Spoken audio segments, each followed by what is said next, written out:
you can also compare profiles. So this is, I think, where that intentionality comes in. So to really say, who am I meeting with? What do they need from me? So we have CJ and myself here.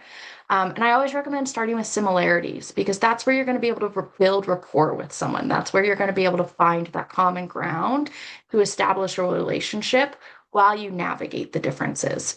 And so with the similarities for us, we like creating new ideas, creating empathetic connections. So really understanding, okay, that's where we can start, in our one-on-ones or whatever. We start there, and then we can dive into what makes us different and how we can better work together. And so the difference is, like I said, I think it's just really about calling attention to it, and really saying, for example, we both have social and conceptual thinking. Great. Those are where we can start. And to note, one of us, prefers details, methodical approaches, while the other one might be looking for data, and logic that's kind of embedded in the decision-making process. And so understanding how can we support both of those? And we might be coming from different places, but we need to satisfy both of those for us to both feel comfortable moving forward.